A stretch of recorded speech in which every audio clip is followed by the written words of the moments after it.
உங்கள் மிகவும் பிரியமானவர்களே, உங்கள் யாவரையும் ஆண்டவராகிய இயேசு கிறிஸ்துவின் ஈடு இணையில்லாத நாமத்தினாலே இந்த கால வேளையிலே தேவனுடைய வார்த்தையை கேட்க நான் உங்களை வரவேற்கிறேன்.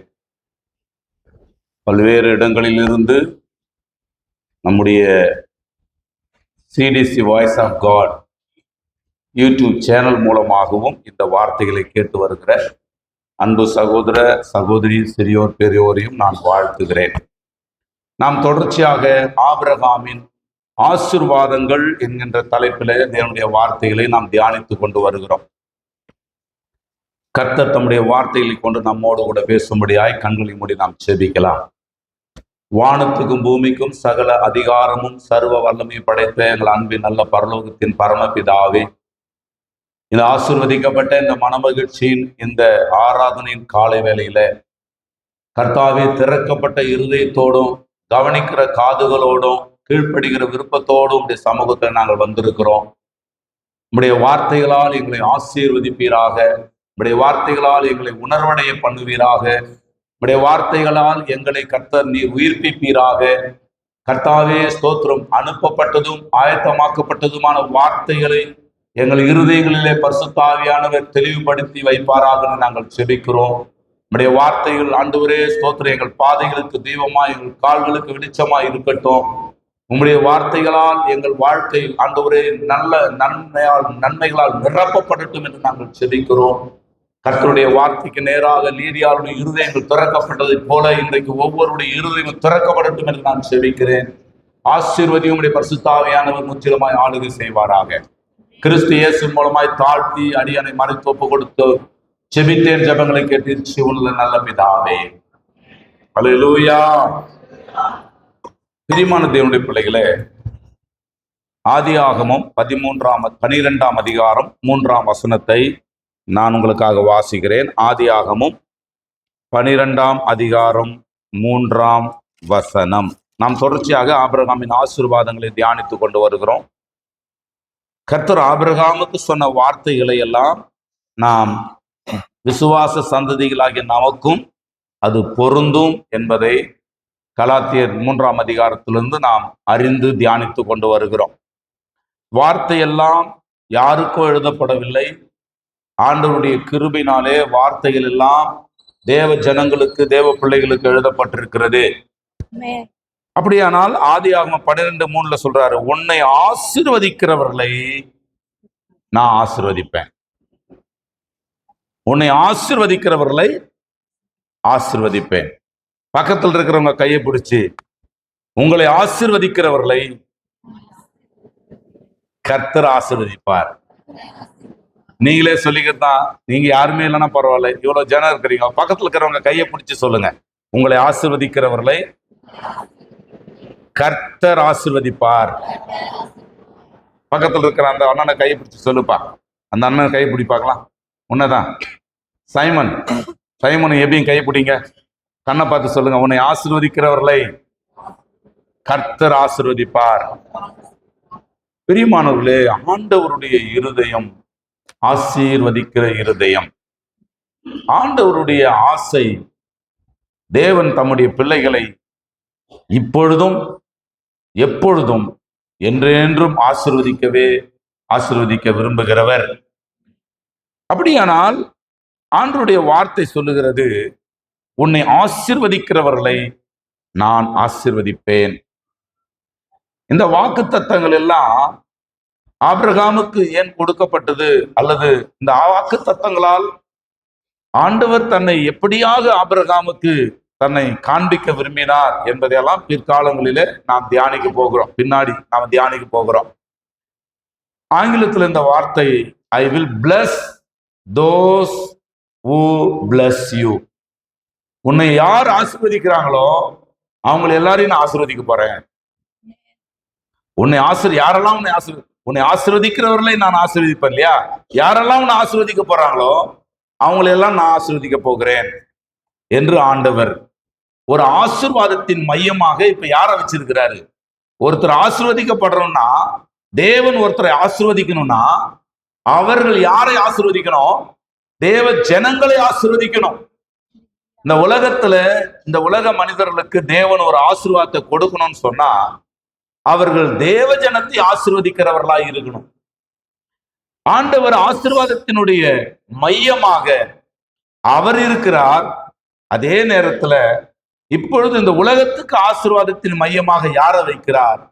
நம்மை இந்த பூமியிலே ஆண்டவர் ஆசீர்வாதத்தின் மையமாக வைத்திருக்கிறார். புதிய ஏற்பாட்டுல கூட பாத்தீங்கன்னா உலகத்துக்கு வரும்போது இயேசு நான் ஒளின்னு சொல்லிட்டு வருவாரு. I am the light of the world அப்படின்னு சொல்லிட்டு வருவாரு. அப்புறம் கொஞ்ச நாளைக்கு அப்புறம் சொல்லுவாரு, you are the light of the world அப்படின்னு சொல்லுவாரு. முதல்ல இந்த உலகத்துக்கு நான் வெளிச்சம்னு சொல்லிட்டு வந்தவரு, அதுக்கப்புறம் ஆண்டவர் சொல்றாரு, நான் உலகத்தை விட்டு போகும்பொழுது இந்த உலகத்துக்கு நீங்கள் வெளிச்சமா இருப்பீர்கள். அப்போ தேவன் முதலாவது ஆசீர்வாதத்தின் மையமா இருக்கிறார். அடுத்த ஆண்டவர் நம்மை இந்த உலகத்துல ஆசீர்வாதத்தின் மையங்களாக, ஆசீர்வாதத்தின் பாத்திரங்களாக நம்மை ஆண்டவர் ஆசீர்வதிக்க விரும்புகிறார். எத்தனை பேர் நம்புறீங்க?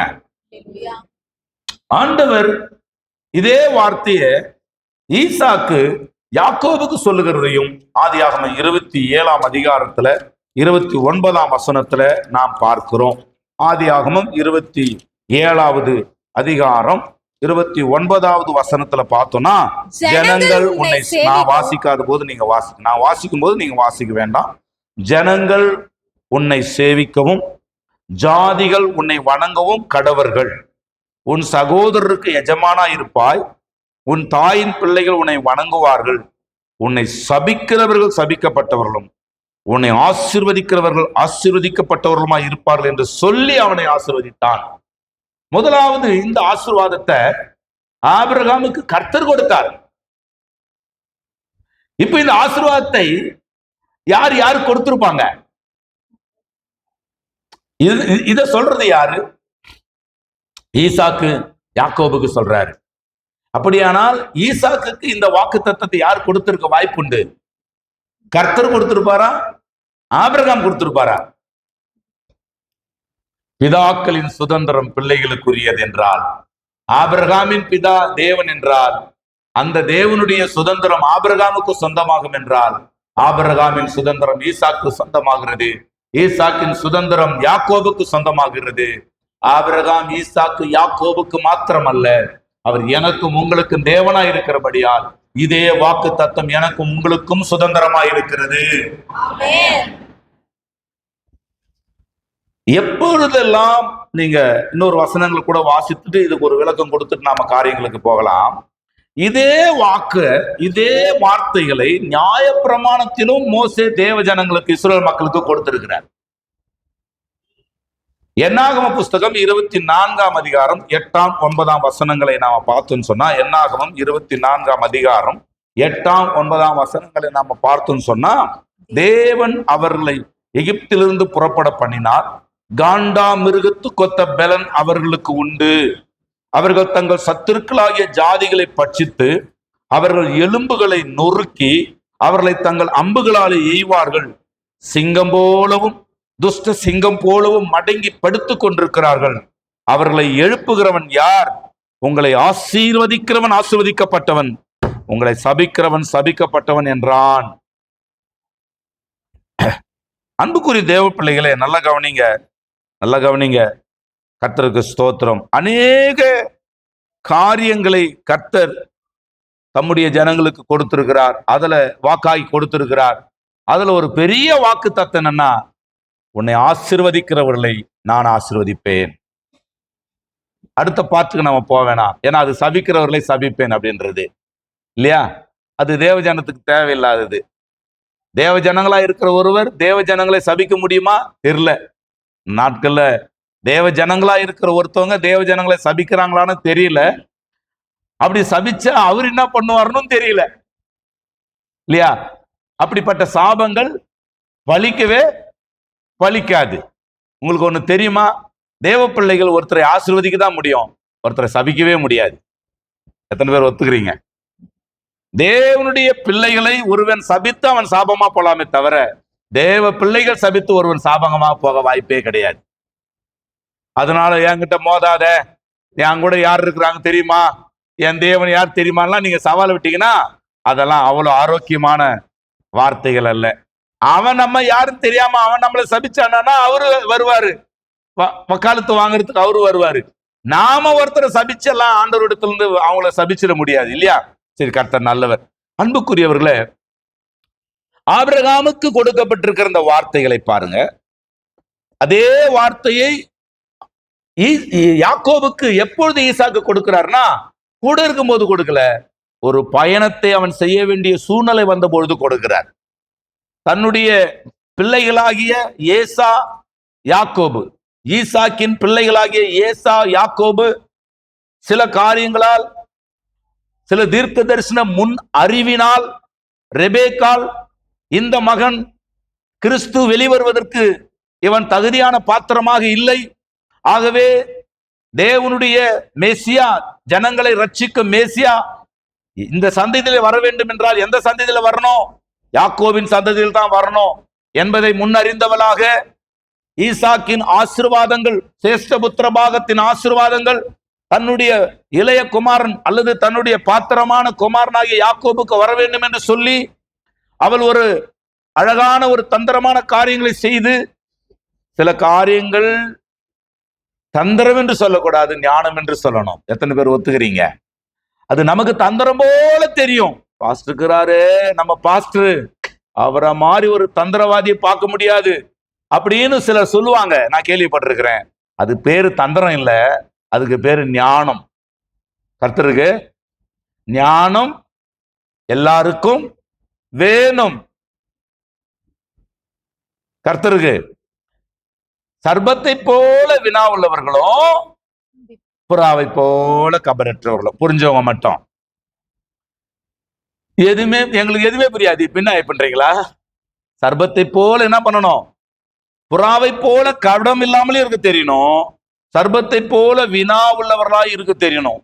மதீனனுக்கு அவனுடைய மதீனத்தின்படி மறு உத்தரவு கொடாதே, அதே வசனத்தின் அடுத்த வசனம், மதீனனுக்கு அவனுடைய மதீனத்தின்படி மறு உத்தரவு கொடு. அப்படி இல்லாவிட்டால் அவன் தன் பார்வைக்கு ஞானியா இருப்பானா? சரி, இந்த விளக்கங்களுக்குள்ள நான் போக விரும்பல. கவனிங்க அன்புக்குரிய தேவ பிள்ளைகளே, இந்த ஞானத்தோடு இந்த ரெபேக்கால் தன்னுடைய இளைய மகன் யாக்கோவுக்கு இந்த ஆசீர்வாதம், சேஷ்டபுத்திரமாக ஆசீர்வாதம் வர வேண்டும் என்று சொல்லி விரும்பி அவனுடைய தகப்பனுடைய ஆசைகளை அவள் நிறைவேற்றுவதற்கு ஒரு காரியங்களை செய்கிறாள். இது நிமித்தம் அந்த யாக்கோபின் மேல், இது ஏசாவுக்கு பயங்கர ஒரு கொலைவெறி உண்டாகிறது. இவன் அவனை கொல்ல யோசிக்கிறான் என்பதை அறிந்து இப்போ இவனை ஒரு பயணத்துக்கு அனுப்புகிறார்கள். பாதுகாப்பின் பயணம், ஒரு வாக்கு தத்தத்தை நிறைவேற்றுகிற ஒரு பயணத்துக்கு இப்பொழுது இந்த யாக்கோபு ஆயத்தப்பட வேண்டி இருந்ததினால அப்பொழுது ஈசாக்கு சொல்லுகிறார், நீ பயணப்படுகிற இந்த பயணத்தில் உன்னை ஆசீர்வதிக்கிறவர்களை நான் ஆசீர்வதிப்பேன். யாக்கோபின் ஆசீர்வாதம் அல்ல, யாக்கோபுக்கு ஈசாக்கு கொடுத்த ஆசீர்வாதம் அல்ல, இது ஈசாக்குக்கு ஆபிரகாம் கொடுத்த ஆசீர்வாதம் அல்ல, இந்த ஆபிரகாமுக்கு தேவன் கொடுத்த ஆசீர்வாதம். மனிதர்கள் உங்களுக்கு ஒரு வாக்கை கொடுத்தால் அதை நிறைவேற்ற வாய்ப்புண்டு அல்லது நிறைவேற்ற முடியாமல் போகலாம். மனிதர்கள் உங்களுக்கு ஒரு காரியத்தை செய்வேன் என்றால் அதை நிறைவேற்றவும் முடியும், நிறைவேற்றாமல் போகவும் முடியும். ஒருவேளை அது ஒரு குறிப்பிட்ட காலம் வரைக்கும் அந்த வாக்கு தத்தத்துக்கு உயிர் இருக்கும், அந்த வார்த்தைக்கு உயிர் இருக்கும், அந்த சத்தியத்துக்கு உயிர் இருக்கும். ஆனால் ஒரு கட்டத்திலே ஒரு எல்லையில அந்த வாக்குகளுக்கு, அந்த உடன்படிக்கைகளுக்கு உயிர் இல்லாமல் போய்விடலாம். ஆனால் தேவன் ஒரு வாக்கை பண்ணினானார், தேவன் தம்முடைய ஜனங்களுக்கு ஒரு வாக்கை பண்ணுவாரானால், நாம் வாக்கு தத்தத்திற்கு பாத்திரவான்களா இல்லாமல் போனாலும் வாக்கு தத்தத்துக்கு பாத்திரவான்களாய் மாற்றி அந்த வாக்கு தத்தத்தை நமக்கு நிறைவேற்றி விடுவதற்கு அவர் உண்மையும் வல்லமையுள்ள தேவனாய் இருக்கிறார்.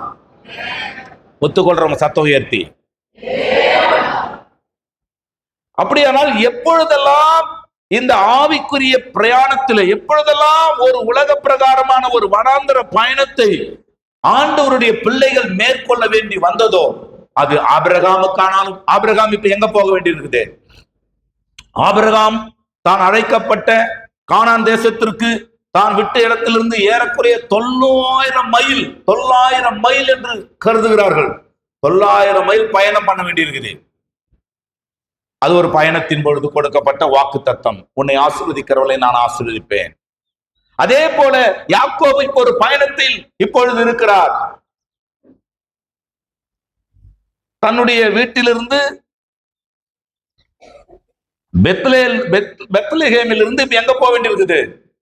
அவர் லாபான் இருக்கக்கூடிய அந்த தேசங்களுக்கு போக வேண்டியிருந்தது. இப்பொழுது இஸ்ரவேல் ஜனங்களும் எகிப்திலிருந்து அவர்கள் கானானை நோக்கி மறுபடியும் பயணிக்கும் பொழுதுதான் நியாயப்பிரமாணத்தின் நாட்களிலே வேதம் என்னாகமம் 24ஆம் அதிகாரத்தில் சொல்லப்பட்டிருக்கிறது, உன்னை ஆசீர்வதிக்கிறவர்களை நான் ஆசீர்வதிப்பேன். இதை தேவனால் ஆசீர்வதிக்கப்பட்டவனை நாம் சபிக்க கூடாது. அல்லேலூயா சொல்லுங்க. தேவனால் அபிஷேகம் பண்ணப்பட்டவனுக்கு விரோதமாக நம்முடைய வாய்களை திறக்க கூடாது. தேவனால் அபிஷேகம் பண்ணப்பட்டிருக்கிற ஒரு தேவ ஜனத்துக்கு விரோதமாக பிலேயாம் எத்தனை முறை பாலாக்கினுடைய வஞ்சகத்தால் அவன் சபிக்க முற்பட்டாலும் ஆண்டவர் சொல்றாரு, எப்பா நான் ஆசீர்வதிக்க நினைச்ச ஜனத்தை நீ சபிக்க முடியுமா? நல்லா புரிந்து கொள்ளுங்க, நல்லா புரிந்து கொள்ளுங்க. எவ்வளவு வளர்ந்த வல்லமையான விசுவாசியானாலும் ஒரு ஊழியக்காரனை சபிச்சிட முடியாது. எவ்வளவு பெரிய வல்லமை பெற்ற ஊழியக்காரனானாலும் ஒரு விசுவாசியை சபிச்சிட முடியாது. புரிஞ்சவங்க மாட்டாளிலே சொல்லுங்க. வார்த்தையின்படி சொல்லுகிறேன், தேவன் ஆசீர்வதித்தவர்களை, தேவன் கனம் பண்ணினவர்களை, தேவன் தெரிந்து கொண்டவர்களை குற்றம் சாட்டுகிறவன் யார்? கர்த்தரே அவனுக்காக பரிந்து பேச நிற்கும் பொழுது, கர்த்தரே அவனை நீதிமானாக பிதாவுக்கு முன்பாக நிறுத்த விரும்பும் பொழுது அவனை குற்றப்படுத்துகிறதற்கு நீங்கள் யார்? தேவன் தெரிந்து கொண்டவர்கள் மேல் குற்றம் சாட்டுகிறவன் யார்? கிறிஸ்து அவனுக்காக மரித்தாரே. இன்றைக்கு தேவனுடைய மக்கள், சபைகள் தேவன் நீதிமானாக்கின ஒருவனை, தேவன் ஆசீர்வதித்த ஒருவனை, தேவன் பரிசுத்தப்படுத்தின ஒருவனை, தேவன் முன்குறித்த ஒருவனை, சபையை, கூட்டத்தை, குழுவை நாம் நியாயம் தீர்க்கிறதுக்கு நம்முடைய வாய்களை நீட்டக்கூடாது.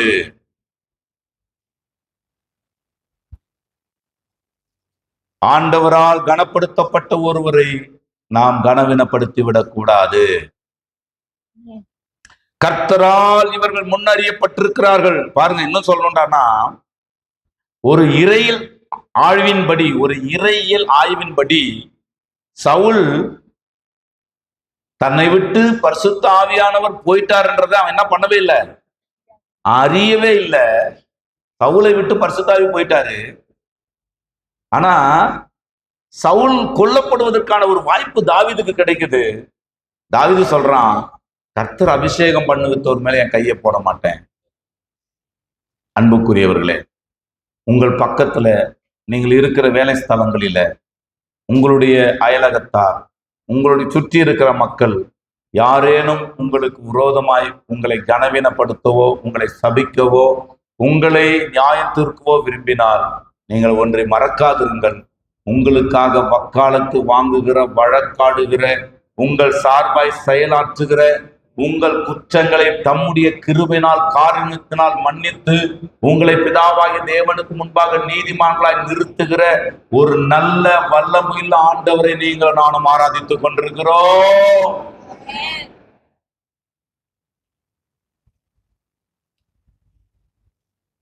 ஏன் ஆண்டவர் இப்படிப்பட்ட வாக்கு தத்தத்தை ஆபிரகாமுக்கு கொடுக்கிறார்?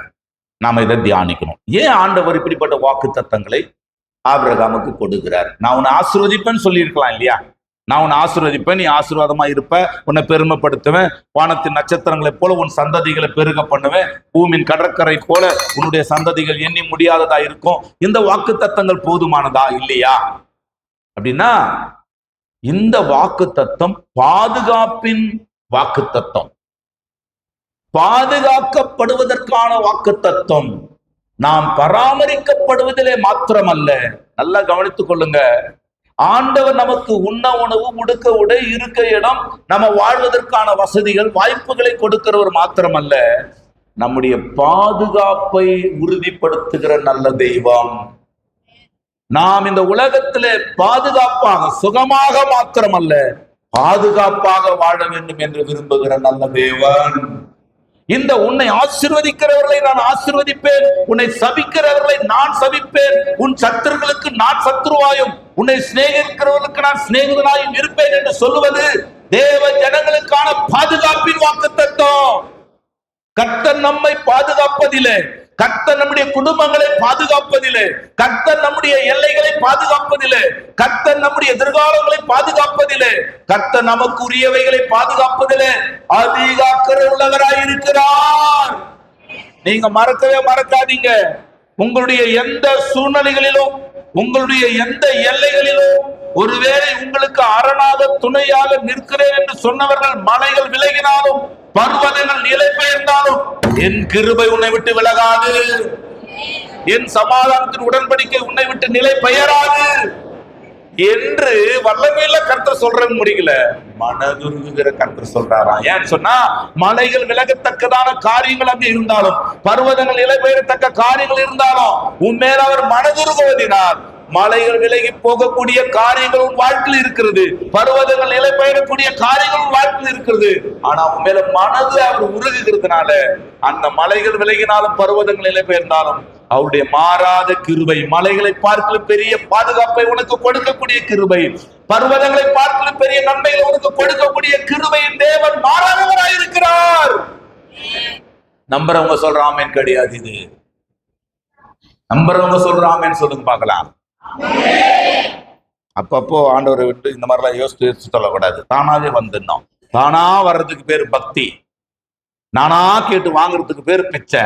ஆண்டவருக்கு பிச்சை போட்டு துதிக்கலாமா, பக்தியோடு துதிக்கலாமா? கொஞ்சம் கஷ்டம் இல்லாமா? இந்த மாதிரிலாம் பேசினா கொஞ்சம் நகர்ப்புறங்கள் எல்லாம் வரவேற்பு இருக்குமான்னு தெரியல. கர்த்தர் நல்லது. சங்கு சுட்டாலும் வெண்மை தரும். சரி, ஏன் ஆண்டவர் இப்படிப்பட்ட இந்த பாதுகாப்பின் ஆசீர்வாதங்களை ஆண்டவர் ஆபிரகாமுக்கு கொடுக்கிறார் அப்படின்னு பார்த்தா, 3 முக்கிய காரணங்கள். பல்வேறு காரணங்கள் உண்டு. அதுல 3 முக்கிய காரணங்களை நாம் இன்றைக்கு தியானிக்க போகிறோம். பைபிள் எடுத்து வந்துருக்கீங்களா? பைபிள் இருக்குதா? சோத்திரம். அக்கடானு வரக்கூடாதியா சர்ச்சுக்கு?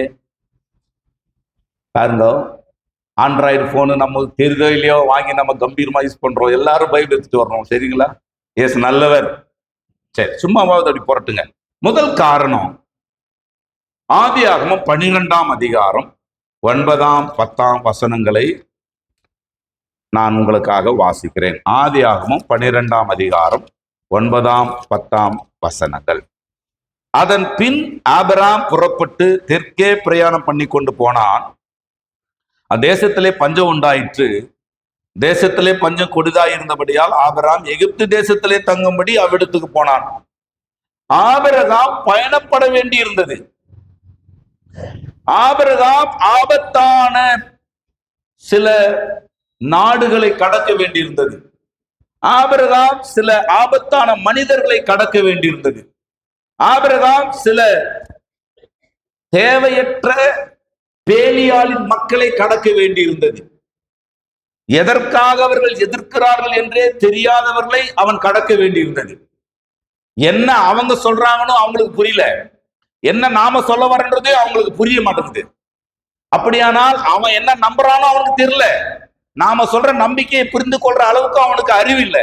இப்படிப்பட்ட மக்களையும் நாம் சந்திக்க வேண்டி இருக்கிறது.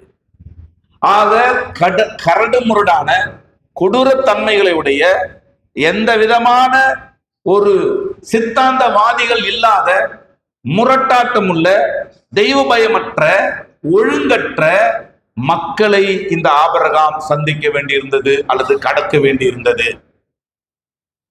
நம்முடைய வாழ்க்கையில அப்படி உண்டு இல்லையா? சில நேரங்களில் முரட்டுத்தனமான மக்களை நாம், முரட்டுத்தனமான கருத்துக்களை நாம் சந்திக்க வேண்டி இருக்குது. பார்த்திருக்கீங்களா? குருட்டுத்தனமான கருத்துக்களை சந்திக்க வேண்டி இருக்கிறது. கெட்ட கெட்ட காரியங்களை நாம் சந்திக்க, அதாவது கிறிஸ்தவத்துக்கு எதிராக, எப்பா இப்படி அரசியல் அமைப்பு சட்டம் சொல்லுதேப்பா, இப்படி சட்டத்துல வழி இருக்குதேப்பா, அதெல்லாம் விடு, இதெல்லாம் விடு என்று இன்றைக்கு உலகம் முழுவதுமே தேவ ஜனங்களுக்கு விரோதமாக, சபைகளுக்கு விரோதமாக, ஊழியங்களுக்கு விரோதமாக தனிப்பட்ட விசுவாச வாழ்க்கை வாழ்கிற தேவஜனத்துக்கு விரோதமாக இந்த அங்காளிங்கன்ற பேர்ல பங்காளிங்கன்ற பேர்ல ஒவ்வொரு கிறிஸ்தவ நிகழ்ச்சிகள்ல சிலர் பண்ற அக்கப்போர் இருக்குது பாருங்க. நான் ஒரு பதிவு போட்டிருந்தேன், ஒரு மெய் கிறிஸ்தவனை எங்க கண்டுபிடிக்கலாம்டான்னா கல்யாணத்திலையும் டெத்லையும் தான் கண்டுபிடிக்க முடியும். உங்க ஒரிஜினலும் உங்களுக்கு தெரிஞ்சிடும், நம்மளை என்ன நீங்க பண்றீங்கன்றது அப்ப புரிஞ்சிடும். கல்யாணத்திலையும் மரணத்திலையும் தாங்க ஒருத்தருடைய உண்மை புரியும். நீங்க எந்த அளவுக்கு தேவன் பேரில் பக்தியா இருக்கிறீங்க, இதையெல்லாம் பாஸ்டே அனுமதிக்கிறாரு. நான் என்ன சொல்றேன், நீங்களா ஒரு முடிவு எடுத்துட்டீங்க, நீங்க எல்லாம் சேர்ந்து ஒரு முடிவு எடுத்துட்டு பிற்பாடு நாங்க ஒண்ணுமே பண்ண முடியலையான்னு, நீங்களே ஒண்ணும் பண்ண முடியாத போது நான் உங்களை என்ன பண்ண முடியும்? ஒண்ணும் பண்ண முடியாது இல்லையா? நான் பேச புரியுதா? நீங்க யாருன்னு கல்யாண மண்டபத்தில் தெரிஞ்சிடுது. ஒருத்தருடைய ஆவிக்குரிய வாழ்க்கை என்னன்றது கல்யாண மண்டபத்தில் தெரியுதுங்க கர்த்தருக்கு.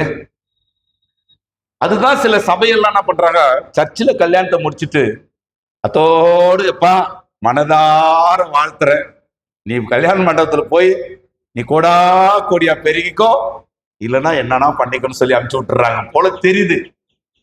நாம கொஞ்சம் கிராமங்கள் இருக்கிறதுனாலையும் கொஞ்சம் மக்களோடு அப்படியே அன்பா பழகிடுறதுனாலையும் நம்ம அப்படி நிக்க முடியல. கர்த்தருக்கு சித்தமான வருகிற காலங்களில சபையோடு கல்யாணத்தை பண்ணிட்டு கர்த்தருடைய கிருபையினால நீங்கள் மண்டபத்திலிருந்து சோறு கொண்டாந்து கொடுத்தாலும் சரி கொடுக்காவிட்டாலும் சரி என்கின்ற ஒரு மனநிலைக்கு நான் வரப்போறேன். ஆல்ரெடி பாதி வந்துட்டேன். ஒரு கல்யாணத்துக்கே நமக்கு பாதி புரிஞ்சிருச்சு என்னெல்லாம் நடக்குது உலகத்துலன்னு. ஏசு நல்லவர். இப்ப நல்லா புரிஞ்சு கொள்ளுங்க, நாம இந்த ஆவிக்குரிய பயணத்துல ஆபிரகாம் ஃபர்ஸ்ட் சந்திக்கிறதே பாத்தீங்கன்னா எகிப்து பஞ்சம், வாக்குத்தத்தம் கானான், பாலும் தேனும் ஓடுகிற கானான், வாக்குத்தத்தம் ஆசீர்வாதம், வாக்குத்தத்தம் சந்ததிகள் பெருகும், வாக்குத்தத்தம் திரளான ஜனக்கூட்டத்துக்கு தகப்பனாவாய், வாக்குத்தத்தம் உன்னை பெருமைப்படுத்துவேன். வாக்குத்தத்தத்துக்கும் போயிட்டு இருக்கிறதுக்கு சம்பந்தம் இல்லை.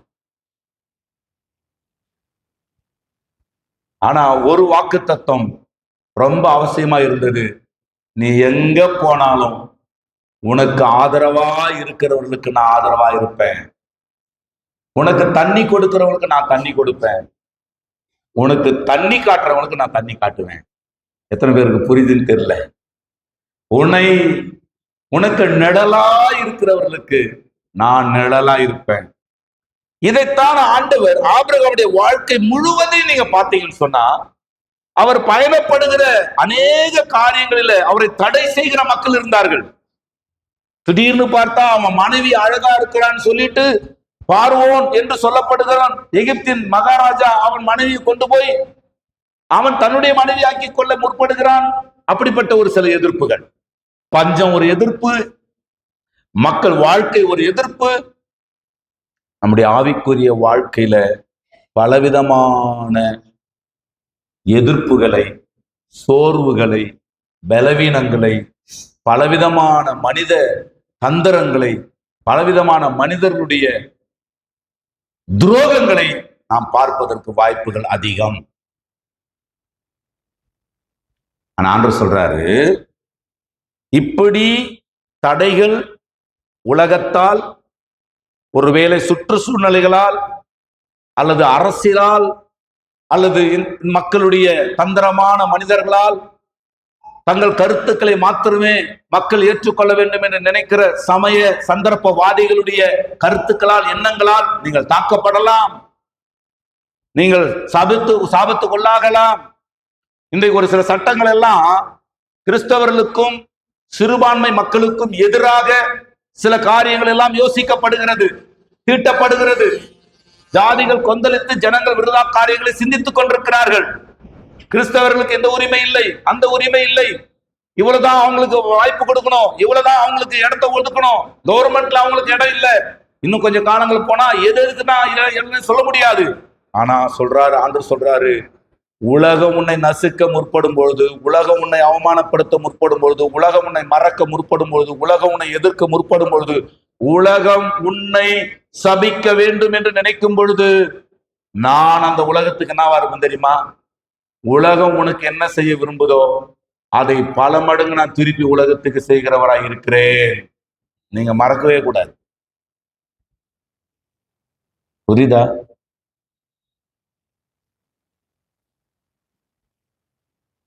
எப்பொழுதுமே பரலோக பயணத்துக்கு ஒரு தடை இருந்து கொண்டே இருக்கும். ஆபிரகாம் பிரயாணம் பண்ணுவதற்கு தடை இருந்தது. அவன் கானானு போய் சேரக்கூடாது, அவன் கானானின் நன்மைகளை அனுபவிக்க கூடாது என்று ஒரு தடை இருந்தது. இன்றைக்கும் இந்த ஆவிக்குரிய பரலோக பயணத்துல அநேக தடைகளை நாம் உணர்கிறோம் அல்லவா? சிலது நமக்கு நாமே ஏற்படுத்துகிற தடைகள், சிலர் நமக்கு விரோதமாக ஏற்படுத்துகிற தடைகள், சில மனிதர்களால் சூழ்நிலைகளால் நமக்கு ஏற்படுத்துகிற தடைகள். நான் சொல்லுகிறேன், சிலர் ஊழிய தடை, சில கிராமத்துக்கு ஊழியத்துக்கு வரத்துக்கு தடையே விசுவாசிகள் ஆயிட்டாங்க. ஆழமா யோசித்தீங்களா? என்ன கிடக்குது, என்ன நடந்தா என்ன, யாரு போனா என்ன, நான் நினைக்கிறது நடக்குதா எனக்கு சந்தோஷம் கிடைக்குதா, நான் நினைக்கிறது நடக்குதா எனக்கு சந்தோஷம் கிடைக்குதா, நான் வளர்றேனா, நான் போறேனா வரேனா, அப்படி ஒரு உணர்வுக்குள்ள வந்துட்டாங்களோன்னு ஒரு பயம் எனக்கு வருது. RSS ஆல ஒரு ஊழியக்காரன் வருத்தப்படுறதை விட, அல்லது கிறிஸ்துவ எதிர்ப்பாளர்களால் ஒரு ஊழியக்காரன் வருத்தப்படுறதை விட, யார் மனமகிழ்ச்சியா இருப்பார்கள், யார் எங்களுக்கு மகிமையும் நம்பிக்கையும் சந்தோஷமும் திருடமா இருப்பார்கள் என்று நினைக்கிறோமோ அவர்கள் தான் முள்ளும் கல்லும் குறுக்கும் நெடுக்குமா இருக்கிறாங்க. பார்த்திருக்கிறீங்களா?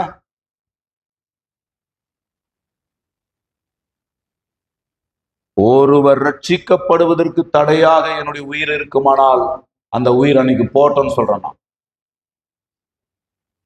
நான் என் ஊரிலே சுவிசேஷம் சொல்லுவதற்கு நான் தடையா இருந்தால் நான் அன்றைக்கு அழிந்து போவேனாக.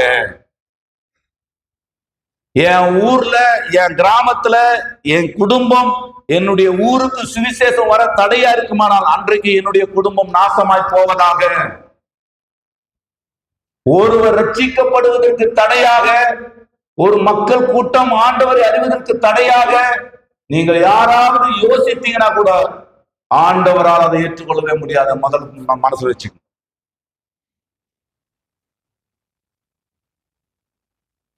எத்தனை பேருக்கு புரியுது? ஆவிக்குரிய வாழ்க்கையில அநேக நேரங்கள் தடையாய் நமக்கு நாமே தடைகளை ஏற்படுத்தி கொள்ளுகிறோம். நான் பேசுறது விளங்குதுங்களா? ஆவிக்குரிய ரட்சிப்புக்கு தடையாக அநேக நேரங்களில சத்துரு வஞ்சகமாக மறைமுகமாக நமக்கே ஏற்படுத்தி விட்டுறான். நமக்கு அது புரிய மாட்டேங்குது. கர்த்தர் நல்லவர். பரலோக பயணத்திற்கு எப்பொழுதுமே தடைகள் இருக்கும். ஆனால் நாம் ஒரு நாளும் பரலோக பயணத்துக்கான தடையாய் மாறிவிடக் கூடாது. எனக்கு புரியுதுன்றவங்க, இதுக்காக கொஞ்சம் கஷ்டம் தான் வர்றது, இதுக்கெல்லாம் அவன் வர்றது கொஞ்சம் கஷ்டம் தான். மறுபடியும் சொல்றேன், இன்னொருத்தர் நம்மளை சபிச்சு, உள்ளபடி சொன்னா இன்னொருத்தர் நம்மளை சபிச்சா அவங்க சம்பமா போயிடுவாங்க. ஆனா நமக்கான சாபத்தை யார் தான் தீர்மானிக்கிறோம்? நமக்கான சாபத்தை தீர்மானிக்கிறது யாரு? என்னம்மா, என்ன புரியுதாப்பா?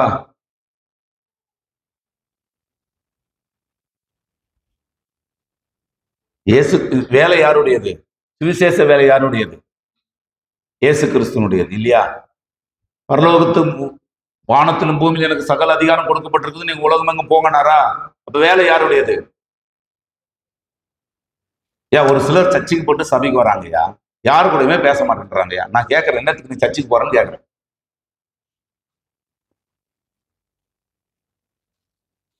விளங்கலையாங்க? நீங்க ரட்சிக்கப்படாதவங்க கண்ணோட்டத்தில் இருந்து பாருங்க. அந்த ரட்சிக்கப்படாதவங்க இந்த மாதிரி, அந்த ரட்சிக்கப்படாத கண்ணோட்டத்தில் இருந்து பார்த்தா இந்த மாதிரி இருக்கிறவங்களை ஏற்றுக்கொள்வாங்களா? நான் மறுபடியும் சொல்லுகிறேன், பரத்திலிருந்து நமக்கு கொடுக்கப்படுகிற ஆசீர்வாதங்களை நாம் தடுத்துக் கொள்ளக்கூடாது. நான் உங்களுக்கு பல காரியங்களை சாட்சி சொல்ல முடியும். தேவனை மாத்திரம் நீங்க நம்பி உலகத்தின் காரியங்களிலே உங்களுக்கு வரக்கூடியதன் மேல கவனத்தை அதிகமா வைக்காம தேவனை மாத்திரம் நம்பிருங்க. 300 பேரை கொண்டு எவ்வளவு பேரை ஜெயிச்சாராம்? ஐயா, ஆபிரகாம் கூட போனவங்க எத்தனை பேரு? ஆபிரகாம் நீங்க அந்த சம்பவங்களை பாத்தீங்கன்னா, சோதேம் குமாராவின் ராஜாக்கள் பாத்தீங்கன்னு சொன்னா 5 பேர். அவங்களுக்கு எதிராக வந்த அந்த கெதர்லா கோமேர் போன்ற ராஜாக்கள்லாம் பாத்தீங்கன்னு சொன்னா 4 பெரிய ராஜாக்கள். அந்த 4 பெரிய ராஜாக்கள் இந்த 5 ராஜாக்கள் என்ன பண்ணாங்களாம்? ஓட விட்டாங்க, மொத்தத்தையும் கொள்ளையடிச்சிட்டு போயிட்டாங்க. ஆபிரகாம கூட இருந்தது எத்தனை பேரா? 318. ஒரு 300 318 பேரு தான் அவனோட உடன்படிக்கை பண்ணி கொண்டவங்க.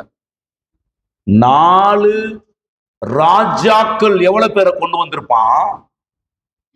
இந்த 5 ராஜாக்கள் எவ்வளவு பேரை வச்சிருந்திருப்பான்? இந்த 5 ராஜாக்களுடைய படைகளை தோற்கடிக்கிறான்னா இவன் எவ்வளவு பலம் புரிஞ்சு நம்ம வந்திருப்பான்? வெறும் 300 318 பேரை கொண்டு போய் இவ்வளவு பெரிய சேனையை ஒருத்தனால தோற்கடிக்க முடியும்னா அங்க வேலை செஞ்சது யாரா இருக்கும்? அங்க யார் வேலை செஞ்சிருப்பாங்க? எங்களுக்கெல்லாம் பிரியாணி தான் செய்ய தெரியும், நல்லா சாப்பிட தெரியும், பைபிள் இருந்து கேள்வி கேட்டா மொழிக்கு தெரியும். யாரு வேலை செஞ்சிருப்பாங்க? 318 பேர் போய் ஜெயிச்சிருப்பாங்களா? ஃபார்மாலிட்டிக்கு 5 அப்ப 2 மீன், ஃபார்மாலிட்டி தான் 5 அப்ப 2 மீன். அங்க பவரை வெளிப்படுத்துகிறவர் கர்த்தர். சும்மா 318 பேர் போனா அங்க வேலை செய்தவர் கர்த்தர். நான் சொல்லுகிறேன், உங்கள் எல்லைகளில கர்த்தரை வேலை செய்ய அனுமதியுங்கள்.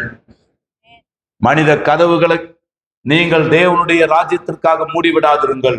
வாசற்படியில் நின்று தேவன் தட்டும் பொழுது அந்த கதவின் அந்த சத்தத்தை கேட்டு கதவை நீங்கள் திறக்காமல் போனால் பரலோகத்தின் கதவுகள் நமக்கு மூடப்பட மறந்துடக்கூடாது. அப்படியானால் பரலோக பயணத்துக்கு எப்பொழுதுமே என்ன இருக்கும்? தடைகள் இருக்கும். சில நேரம் கூட இருந்த லோத்து எங்க போறதுக்காக வந்தாரு? லோத்து எங்க போறதுக்காக வந்தாரு? லோத்து எங்கதான் போக வந்தாரு? கொஞ்ச தூரம் வந்த உடனே கானானுக்கு வந்துட்டாங்களாம். சுதந்திரிக்க வேண்டிய தேசங்களை நீ நடந்து திரின்னு சொன்னார். பாத்தீங்களா? கானானுக்கு வந்தாச்சு, ஞானசானம் எடுத்தாச்சு, சபையில மெம்பர் ஆயாச்சு. ஆனா முழு சுதந்திரத்தை பெறுவதற்கு முன்பாக இது பாதி விலகி எங்க ஓடுது? சோதேம் குமாராக்கு ஓடுது. நல்லா புரிஞ்சுங்க, சிந்திங்க. இப்போ இவனுடைய மந்தை மேய்ப்பர்கள் என்ன ஆனாங்கன்றதே ஒண்ணும் தெரியல.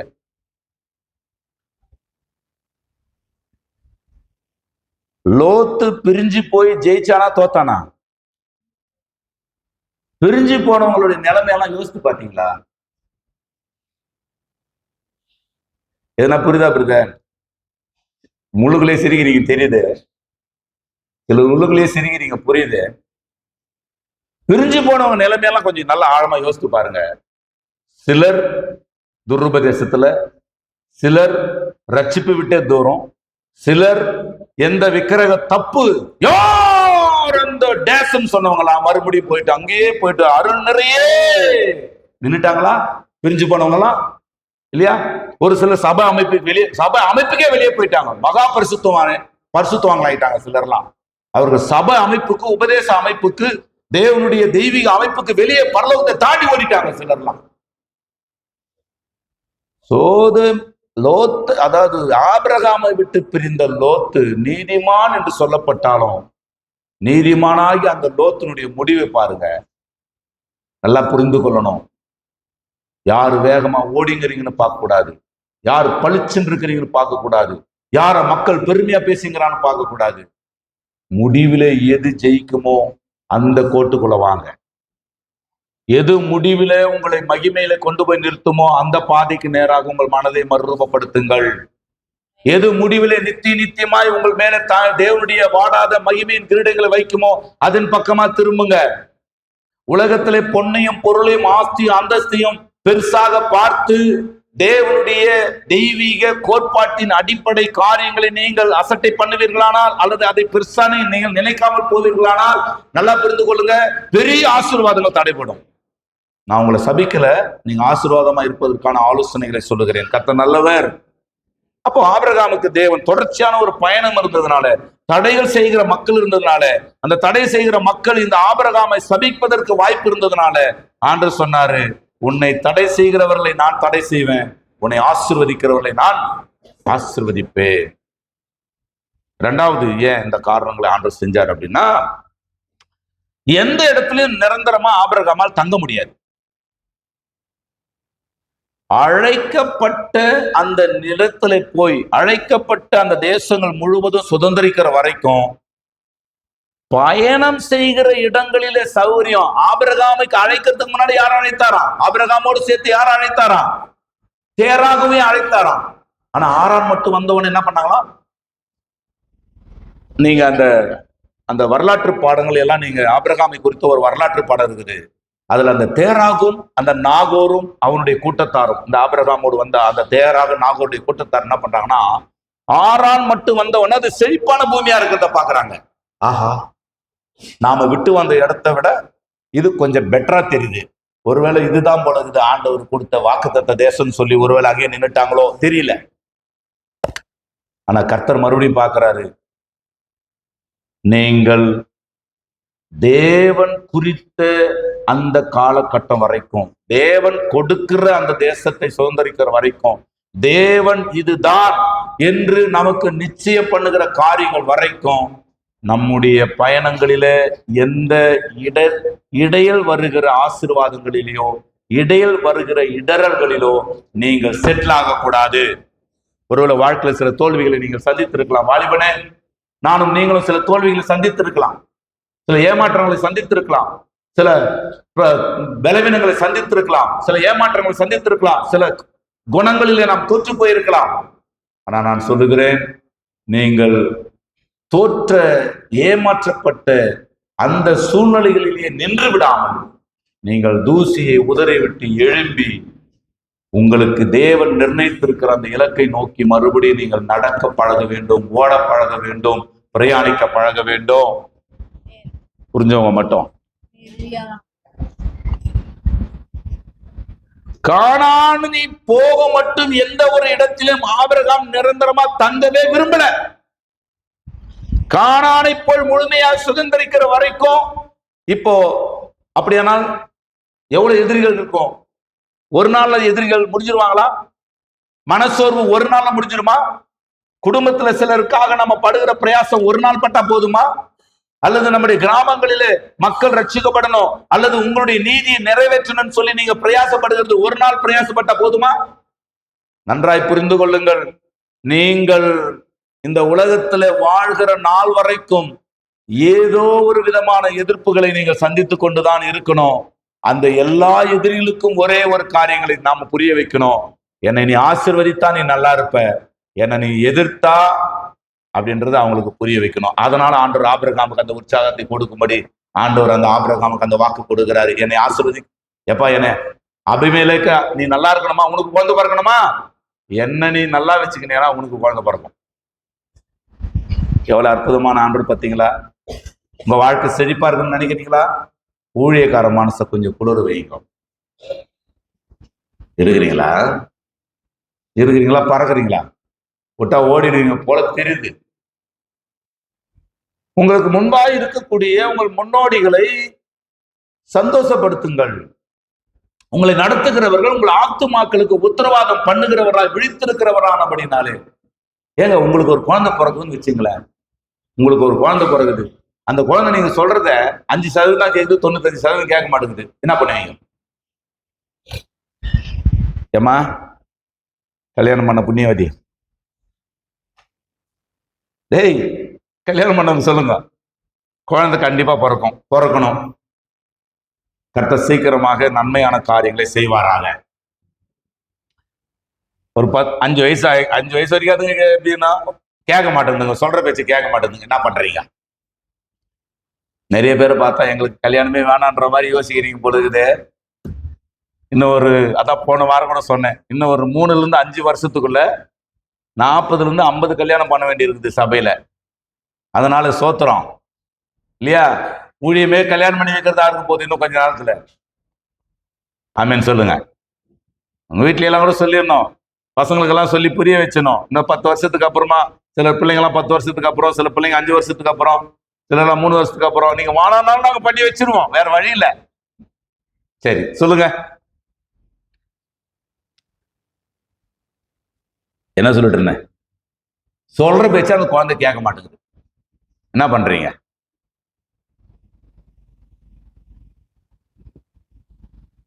என் பிள்ளைய நான் நேசிக்கிறேன்றவங்களாம் கை தூக்குங்க. என் பிள்ளைய, என் குழந்தைய நான் நேசிக்கிறேன்றவங்களாம். ஏமா ஒரு ஊர்ல போயிருந்தேன், குழந்தை வந்துட்டானான்னு கேட்டாங்க. குழந்தை வந்துட்டானா, இந்த குழந்தை வந்துட்டானா நீங்க என்ன சொல்லுவீங்க? அவரு தடி ஊடின்னு வராரு. அந்த அம்மாவுக்கு 90க்கு மேல இருக்கும் பொழுது, இவருக்கு ஒரு 70க்கு மேல இருக்கும் பொழுது, அவரு தடி ஊனின்னு வராரு. அந்த தடி ஊனின்னு வரவரை இந்த அம்மா நான் சொல்லிட்டேன் குழந்தைன்னு. அப்பதான் யோசித்தேன், காக்கைக்கு தன் குஞ்சு பொன் குஞ்சு தான். 90 வயசானாலும் பிள்ளைகள் என்னதான் சொல்றாங்க? குழந்தை குழந்தை வந்தானாமா. அம்மாமே இருக்கு, மருமகிட்ட கேட்டு குழந்தை வந்தானாமா. அடாடா, என்ன அற்புதமான பந்தம் பாருங்க. இந்த உறவுகள் உடையக்கூடாது பிரியமானவர்களே. உறவுகள் அற்புதமானது. அவங்க ரட்சிக்கப்படலனாலும் அவங்க கிட்ட கொஞ்சம் அன்பு காட்டுங்க தயவு செய்து. கொஞ்சம் நான் ரட்சிக்கப்பட்டேன் அதனால பாவி. ரட்சிக்கப்பட்டவனெல்லாம் ரட்சிக்கப்பட்டு பாவியா இருக்கிறானே, அவன் என்ன பண்றது? ரட்சிக்கப்படாதவங்க கிட்ட கொஞ்சம் அன்பு காட்டுங்க. ரட்சிக்கப்பட்டவங்க கட்டுற அன்பை விட, ஏன்னா அவன் ரட்சிக்கப்பட்டுட்டான். நல்லா புரிஞ்சுக்குங்க. ஒரு ஃபிளைட் பறந்துட்டு இருந்துச்சான். 3 பேராசூட் தான். அதுல 4 பேர் இருந்தாங்களாம். நல்லா புரிந்துக்கொள்ளணும். பேராசூட் 3 இருக்கு, அதாவது பறந்துட்டு இருக்கு 4 பேர், பேராசூட் 3 தான். அதுல ஒருத்தர் பாஸ்டர். திடீர்னு விமான விபத்துக்குள்ள ஆயிடுச்சு. பாஸ்டர் பையன், பாஸ்டர், 2 சர்ச் பிலீவர் அப்படி வச்சுக்கோங்க. இப்போ என்ன தோணும் உங்களுக்கு? 3 பேராசூட் தான் இருக்குது. அதுல அந்த மக்கள் சொன்னாங்களாம், பையன் சொன்னானா, ஐயா நீங்க குதிச்சிருங்கோ, நீங்க எங்களுக்கு ரொம்ப தேவைப்படுவீங்கன்னு. பாஸ்டர் சொன்னாராம், அந்த பையனுக்கு சொன்னாராம், இப்ப நீங்க 3 பேர் குதிச்சிருங்க. ஏண்டானா நான் கொஞ்சம் ஆயத்தமா இருக்கிற மாதிரி எனக்கு ஒரு ஃபீலிங் இருக்குது. நீங்கெல்லாம் கொஞ்சம் ஆயத்தப்பட வேண்டியிருக்குது. போய் பூமியில அந்த வேலையை செய்யுங்கன்னு சொல்லிட்டு அவரு அந்த 3 பசங்களுக்கு அந்த பேராசூட்டை கட்டி குதிச்சு அவர் விமான விபத்துல செத்து போயிருக்கிறார். இது ஒரு கற்பனை கதை தான், அல்லது உண்மையா நடந்த சம்பவமானு தெரியல. ஆனா நல்லா யோசிச்சு பாருங்க, ஏன் அவர் சாகுறாரு? இன்றைக்கு நாம் செத்தால் நாம் மகிமையிலே பிரவேசிப்போம். ஆனா அநேகர் நம்ம பக்கத்தில் இருக்கிறவங்க பரலோகம்னா என்னன்னு தெரியாம உட்காந்து இருக்கிறாங்க, மறுமைனா என்னன்னே தெரியாம உட்காந்து இருக்கிறாங்க. அப்ப அன்பை அதிகமா யாரு காட்டணும்? பலவீனமானவர்களை தாங்குங்கள். சோதரம். அதிகமா அன்பு யாரு காட்டணும்? ரட்சிக்கப்படாதவங்க தான் காட்டணும். ரட்சிக்கப்பட்ட ஒருவன் ரட்சிக்கப்படாதவர்களுக்கு தேவ அன்பை காட்டணும். உலக அன்பை காட்டுறத பத்தி சொல்லல, தேவனுடைய அன்பை காட்டணும். தேவ அன்புக்குள்ள உலக அன்பும் அடங்கி இருக்கிறது. கர்த்தருக்கு நான் பேசுறது உங்களுக்கு புரியுதா? ரட்சிக்கப்பட்டவன் ஒரு 2 அடி விட்டு கொடுத்தா குறைஞ்சா போயிட்டு பாருங்க. ரட்சிக்கப்பட்டவர்கள் கொஞ்சம் சிரிச்சு பேசிட்டா நான் குறைஞ்சா போயிட்டு போறீங்க. 14 வருஷமானாலும் நான் மூஞ்சி திருப்பி இருந்தா போனா நீ எதுக்கு சர்ச்சுக்கு போறேன்னு கேட்கிறேன். நான் பேசுறது புரியுதா புரியலையாங்க? ஏங்க, ரட்சிக்கப்பட்ட ஒருத்தர் ரட்சிக்கப்படாத ஒருத்தருக்கு என்னத்தை காட்டணும்? அதிக அன்பை காட்டணும். மனைவிகளே, உங்கள் கணவர்கள் ரட்சிக்கப்படாதவங்களா இருக்கிறதுனால உங்கள் நல்ல கற்புள்ள நடக்கைகளை பார்த்து அவர்கள் மனம் திரும்பும்படி, ரட்சிக்கப்படும்படி அவர்களுக்குள்ள நீங்கள் எப்படி இருங்க? நல்ல நடக்கையுள்ளவர்களா இருங்கள். அப்பொழுது போதனை என்று அவர்கள் உங்களால் என்ன பண்ணப்படுவார்களாம்? ஆதாயமாக்கப்படுவார்கள். அப்படியானால் ஒரு குறிப்பிட்ட இடத்துல தங்கிவிடக் கூடாது.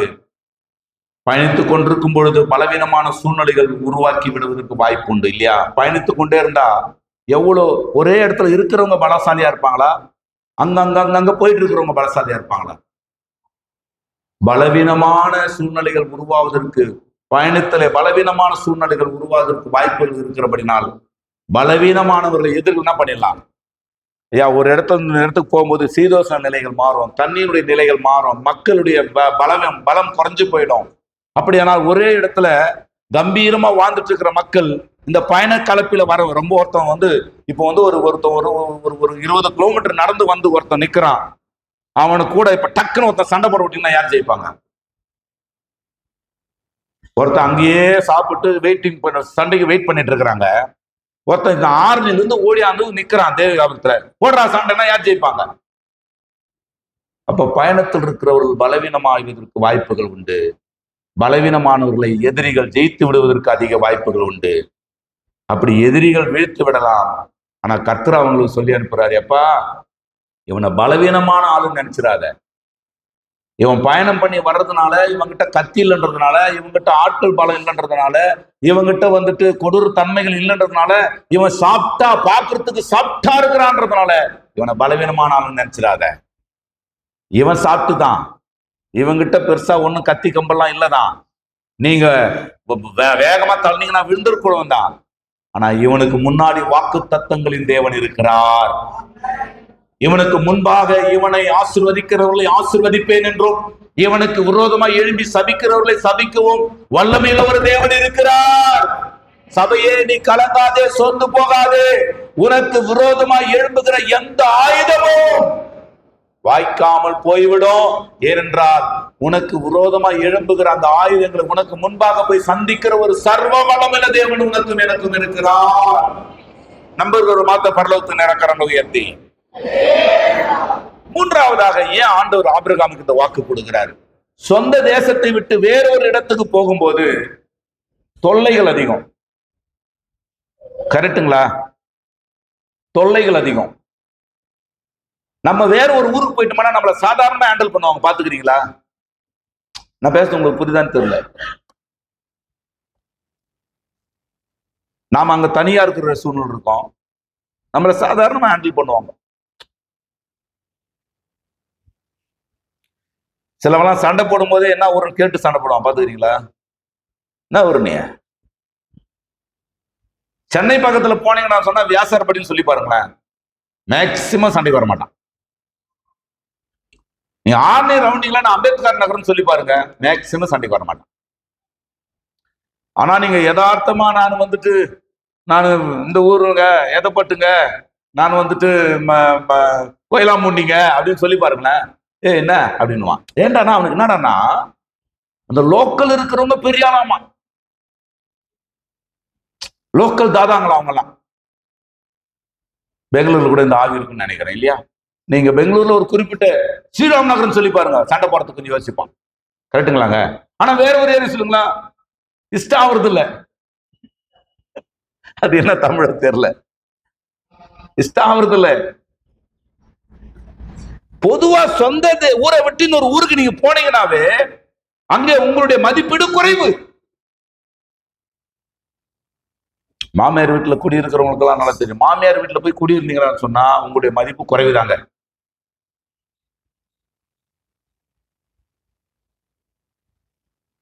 அப்போ கலாச்சார தொல்லைகள் வரும், மொழி தொல்லைகள் வரும்.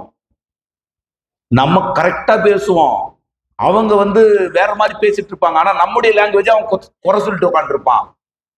பலவிதமான மன உளைச்சல்கள் ஒரு இடத்திலிருந்து இன்னொரு இடத்துக்கு பயணப்படும் பொழுது வருவதற்கு வாய்ப்புகள் அதிகம். ஆனா ஆண்டவர் சொல்றாரு, தமது ஜனங்களை மதிப்போடு நடத்தணுன்றதுக்காக நான் சொல்றேன், தேவனுடைய பிள்ளைகள் ஒருவரை ஒருவர் எவ்வளவு மதித்து கனப்படுத்த முடியுமோ அவ்வளவு மதித்து. நிறைய பேர் பத்தி எனக்கு தெரியும், சில காரியங்கள் ஆழமா தெரியும். என்னை குறித்து ஒரு சில காரியங்கள் ஒரு சிலருக்கு தெரிய வாய்ப்புண்டு. ஆனா எவ்வளவு காரியங்கள் சிலருக்கு உதவி செய்யும் பொழுது கூட நான் சொல்றது என்னன்னா, வாங்கன்னு கூப்பிட்டு வச்சு உதவி செய்யறது இல்லை. அவங்க மனசு இதனால கோணிடுமோ அப்படின்ற ஒரு பயம் எனக்கு. இங்க வாங்க எல்லாரையும் சேர்த்து நான் என்ன பண்றேன்னு பாருங்கன்றதில்ல, போற போக்குல அவங்களுக்கு கனம் பண்ணிட்டு போயிட்டே இருக்கணும்.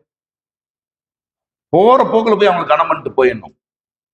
அவங்க மனசு அப்படியே குளிரணும். அப்படியே நம்ம ஒரு நன்மை செய்தோம்டான்னா அந்த நன்மையை பெறுகிறவர்கள் மனசு அப்படியே குளிரணும்.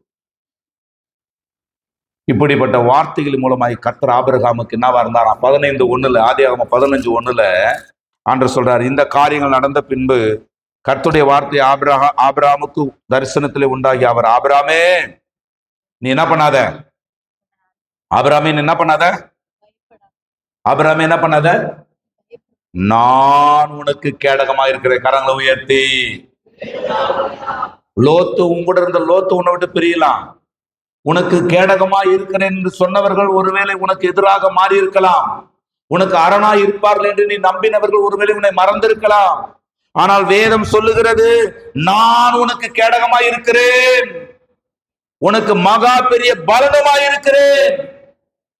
இதை நீங்க அப்படியே நீங்க வந்தீங்கன்னு சொன்னா மத்தேயு 25 அதிகாரத்துல 40 வசனத்திலிருந்து 45 வசனம் வரைக்கும் ஆண்டவர் நியாய தீர்ப்பிலே செம்மறி ஆடுகளையும் வெள்ளாடுகளையும் வெவ்வேறா பிரிக்கிறாரு. அப்படியானால் இந்த செம்மறி ஆடுகளை பார்த்து ஆண்டவர் சொல்றாரு, செம்மறி ஆடுகளை பார்த்து சொல்றாரு, நான் பசியா இருந்தேன், நீங்க எனக்கு போஜனம் கொடுத்தீங்க. நான் தாகமா இருந்தேன், தாகத்துக்கு தண்ணி கொடுத்தீங்க. நான் சிறைச்சாலையில இருந்தேன், நீங்க என்ன வந்து பாத்தீங்க. நான் வியாதியா இருந்தேன், நீங்க என்ன விசாரித்தீங்க. அப்ப இந்த செம்மறியாடு சொல்லுது, எப்ப நாங்க உங்களுக்கு நாங்க உதவி செஞ்சோம், எப்ப நாங்க வஸ்திரம் கொடுத்தோம், எப்ப நாங்க சாப்பாடு கொடுத்தோம், எப்ப விசாரிக்க வந்தோம். இது எப்ப நடக்கிற விஷயம்? அந்தி கிறிஸ்துவின் நாட்களில யூத ஜனங்களுக்கு உதவி செய்யக்கூடிய ஒரு கூட்ட மக்களை ஆண்டவர் செம்மறி ஆடுகளாக கணக்கில் எடுக்கிறார். அது நீதிமான்கள் அல்ல, ஆனால் நீதிமானாக தேவனால் முன்னறியப்பட்ட இஸ்ரேல் மக்களுக்கு உதவி செய்தவர்கள். நன்றாய் புரிந்து கொள்ளுங்கள். இஸ்ரேல் மக்களாகிய ஆபிரகாமின் சந்ததியாராகிய இந்த இஸ்ரேல் மக்களுக்கு உதவி செய்கிற மக்களுக்கு கர்த்தர் பூமியில 1000 வருட அரசாட்சியில 3 பகுதி மக்களில ஒரு பகுதி மக்களாக கொண்டு வந்து அவர்களை நிறுத்துவாரானால், சபையே உங்களுக்கு நன்மை செய்கிறவர்களுக்கு நன்மை செய்தே தீருவார். உங்களை ஆசீர்வதிக்கிறவர்கள் ஆசீர்வதிக்கப்பட்டவர்கள். யோசித்து பாருங்க, 1000 வருட அரசாட்சியில பூமியில வாழப்போகிற 3 விதமான மக்கள் யார் தெரியுங்களா?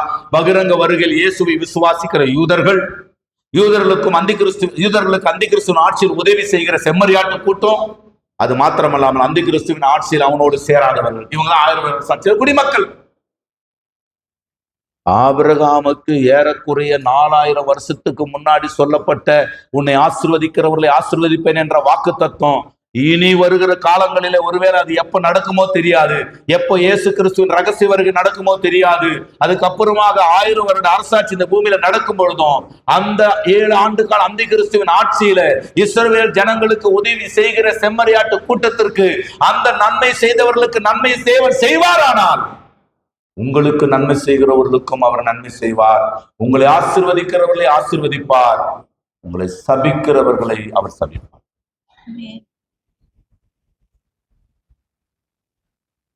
வேதம் முழுவதும் நான் வாசித்தேன்னு சொன்னா வாக்குத்தத்தம் யாருக்கு பண்ணப்பட்டதா? ஆபிரகாமுக்கும் அவன் சந்ததிகளுக்கும். ஆபிரகாமுக்கு மாத்திரமல்ல, ஆபிரகாமின் பயாலஜிக்கல் அந்த ஜெனரேஷனுக்கும் சந்ததிக்கும் அந்த வாக்குத்தத்தம். ஒரு மாம்சத்துக்குரிய அந்த சந்ததியாகிய இஸ்ரவேல் ஜனங்களுக்கே அந்த வாக்குத்தத்தம் பொருந்துமானால், ஆபிரகாமின் விசுவாசத்துக்குரிய ஆவிக்குரிய விசுவாசிகளின் பிள்ளையா இருக்கிற ஆவிக்குரிய ஆபிரகாமின் விசுவாசத்தின் பிள்ளைகளா இருக்கிற நமக்கும் எனக்கும் உங்களுக்கும் இந்த வாக்குத்தத்தம் நிறைவேறியே தீரும். நம்புறவங்க மாத்திரம் ஒரே வசனத்தை வாசி நம்ம ஜெபம் பண்ண போறோம். எருசலேமே, உன்னை சிநேகிக்கிறவர்கள் சுகித்திருப்பார்களாக. யார் எருசலேமே? யார் சபை? உன்னை நேசிக்கிறவர்களை அவர் நேசிக்கிறார். அவர் உன்னை மாத்திரம் நேசிக்கல, உன்னை நேசிக்கிறவர்களையும் நேசிக்கிறார். யோசேப்பை ஆசீர்வதிக்க விரும்பினவர் யோசேப்பின் நிமித்தம் பார்வோனையும் ஆசீர்வதிக்கிறாராம், போர்த்திபாரையும் ஆசீர்வதிக்கிறாராம். எவ்வளவு நல்ல ஆண்டவர் பார்த்தீங்களா? சங்கீதம் 72:17 வாசித்து நாம் ஜெபிக்கலாம். உன்னை ஆசீர்வதிக்கிறவர்களை நான் ஆசீர்வதிப்பேன். I will bless those who bless you.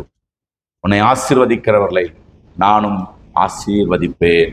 சங்கீதம் 72:17. அவருடைய நாமம் என்றென்றைக்கும் இருக்கும், சூரியன் மட்டும் அவருடைய நாமம் சந்தான பரம்பரை. நான் வாசிக்கிறேன். அவருடைய நாமம் என்றென்றைக்கும் இருக்கும், சூரியன் உள்ள மட்டும் அவருடைய நாமம் சந்தான பரம்பரையாய் நிலைக்கும். மனுஷர் அவருக்குள் ஆசீர்வதிக்கப்படுவார்கள், எல்லா ஜாதிகளும் அவரை பாக்கியமுடையவர் என்று வாழ்த்துவார்கள். கர்த்தருக்கு ஸ்தோத்திரம். இஸ்ரவேலின் தேவனாய் இருக்கிற கர்த்தராகிய தேவனுக்கு ஸ்தோத்திரம் உண்டாவதாக. அவரே அதிசயங்களை செய்கிறவர். எப்படி ஆசீர்வதிக்கிறாராம்? சந்தான பரம்பரையாய் உன்னை ஆசீர்வதிக்கிறாராம். 122:6 சொல்றாரு, சந்தான பரம்பரை. அதாவது உயர்ந்த தலைமுறைகளாக தேவன் நம்முடைய தலைமுறைகளை ஆசீர்வதிக்க போகிறார். நீங்க இப்ப இருக்கிறத போல இல்லை, இப்ப இருக்கிறத விட 10, 100, 1000 மடங்கு கர்த்தர் உங்களுடைய எல்லைகளில், உங்களுடைய எதிர்காலங்களில், உங்கள் பிள்ளைகளில், உங்கள் தலைமுறைகளில் சந்தான தலைமுறைகளாக கர்த்தர் நம்மை ஆசீர்வதிக்க போகிறார். 122:6 சொல்றாரு. சங்கீதம் 122:6 கர்த்தருக்கு ஸ்தோத்திரம். எருசலேமின் சமாதானத்துக்காக வேண்டிக் கொள்ளுங்கள். உன்னை நேசிக்கிறவர்கள், பக்கத்துல இருக்கிறவங்க கையை பிடிங்க. உங்களை நேசிக்கிறவங்க நல்லா இருப்பாங்கன்னு சொல்லுங்க. உங்களை நேசிக்கிறவங்க பக்கத்துல சொல்லுங்க, தாராளமா சொல்லுங்க. உன்னை நேசிக்கிறவங்க எல்லாம் நல்லா இருக்க போறாங்க இல்லையா? அப்படியானால் அன்புக்குரிய சந்தோஷமா இருங்க, சந்தோஷமா சொல்லுங்க. உன்னை நேசிக்கிறவர்கள் சுகமா இருக்க போகிறார்கள். நீங்க சாதாரண ஆள் கிடையாது. கர்த்தர் உங்களுக்கு வாக்குகளை கொடுத்திருக்கிறார். கர்த்தர் உங்களை தம்முடைய வார்த்தைகளால் அலங்கரிக்கிறார். தேவன் உங்களை ஆசீர்வதிக்கிறவர்களை. அதனாலதான் நான் சொல்றேன், தேவ ஜனங்கள் வாயை திறந்தனா பண்ணிடாதீங்க. அதாவது வார்த்தைக்கு வெளியே போய் சாபிக்க கூடாது. வார்த்தைக்கு கண்டிப்பை கூட வார்த்தைக்குள்ள இருந்து சொல்லுங்க, வார்த்தைக்குள்ள இருந்து கண்டீங்க, கோட்பாட்டின்படி கண்டீங்க, தப்பு இல்லை. சுகமாய் நீங்கள் தங்கி இருப்பீர்கள். எழுந்து நிற்கலாமா? ஜெபம் பண்ணலாமா? எருசலேமே, உன்னை சிநேகிக்கிறவர்கள் சுகித்திருப்பார்களாக. உங்களை ஆசீர்வதிக்கிறவர்கள் ஆசீர்வதிக்கப்படுவார்களாக.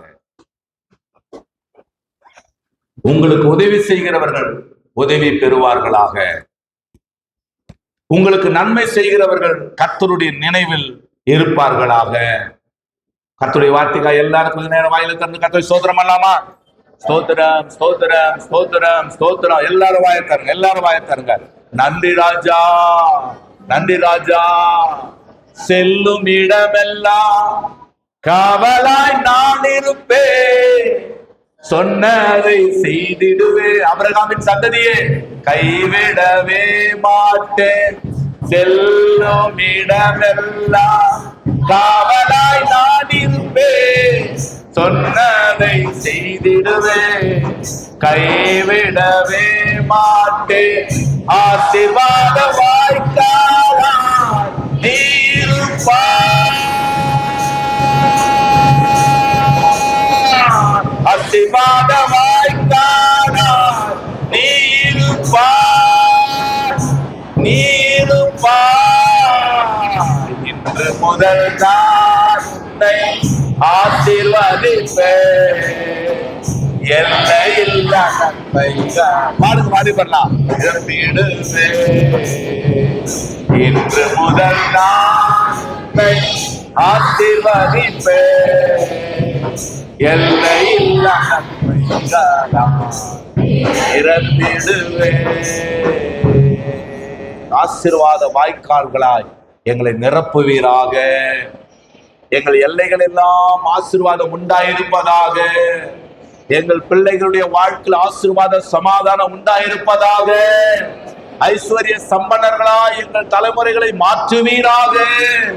நன்மையும் கிருபையும் எங்களை பெருகி எங்களை தொடர செய்வீராக. ஆபிரகாமின் பயணங்களில், ஆபத்துகள் நிறைந்த ஆபிரகாமின் பயணங்களில் ஆபிரகாமுக்கு அரணாய் பெலனாய் கோட்டையாய் இருந்த தேவனாகிய கர்த்தர், ஆமென், ஆசீர்வாதமான வாக்கு தத்தங்களை ஆபிரகாமுக்கு பாதுகாப்பாய் கட்டளை இருந்த கர்த்தர், எங்கள் வாழ்க்கையிலும் அப்படிப்பட்ட வாக்குகளை கர்த்தாவே நிறைவேற்றி, கர்த்தர் எங்களோடு இருக்கிறதை, எங்களுக்கு பாதுகாப்பா இருக்கிறதை, எங்களுக்கு எதிராக எழும்புகிற ஜனங்கள் காணத்தக்கதான ஆண்டவரே நிலைகளிலே வெளிப்படுத்துவீராக.